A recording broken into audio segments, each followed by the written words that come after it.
Hey everyone, it's Kim Barnes Jefferson again, and I wanted to pop in and I wanted to talk a little bit about how our thoughts become things. And when we're looking to get fit, we're looking to get healthy, it's keeping all of these thoughts that you can do it, that it's possible, keeping this on lock, right? It's really focusing on how can I make this a habit? That it's not this all or nothing process. And I find that when people start going down the path, it becomes this all or nothing, that if they can't check all the boxes, then they might as well not do it at all. If they stumble at one thing, it's shit, and they might as well just not even try anymore. And I want you to think about coming up with a new paradigm for you. And I want that paradigm to be, how do you break up with the rules and go for commitments? Okay, so bear with me for a second. So when I first started my journey, my coach would say to me, you can go hard, you can go long, but you can't go hard for long. And how many of you can resonate with that? That you've come fresh out of the gate, you've gone balls to the wall, you've done everything possible, and then you flamed out because you couldn't sustain it. Well, what if we scaled that back and we focus on what you can do right now in this moment? And so I call them my core commitments.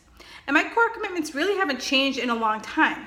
And so it's like I focus on 3 things that'll make me feel good, that I can do every single day, regardless if I'm traveling or if I'm at home. So my commitments are to get 8 hours of sleep.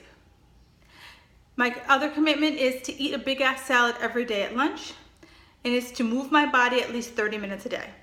All of these things can happen. The only one that's a little wobbly is sleep, and that's just depending on like what's going on in my travel. But 80% of the time, I can hit that sleep thing.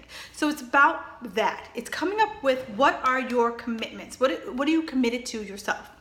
The other thing is break up with that damn scale. What are some non-scale victories that you can have? Is it putting on a pair of pants that are a little tight and judging that? Is it actually physically getting out a measuring tape and measuring yourself? Because that scale is a fickle bitch, and if you let that scale drive you, it will drive you to drink. And then if you are having any resistance to change, figure it out. Where is this resistance coming from? Why don't you want to change? What is so hard about change? Maybe you're changing too fast. Maybe it's scaling it back and picking one simple thing that you can focus on. Maybe it's focusing on one meal that you're going to focus on. Maybe it's something, instead of thinking about things you have to pull out, maybe it's things that you have to add in. So maybe it's like, you know what? I'm going to add in a new vegetable every single week. Whatever it is, you're going to have good days, you're going to have bad days, but you are going to get through them if we just scale it back and focus on where you are. Have a fabulous day. And if you have any comments or questions, please hit me up. I love to hear about them. Thank you.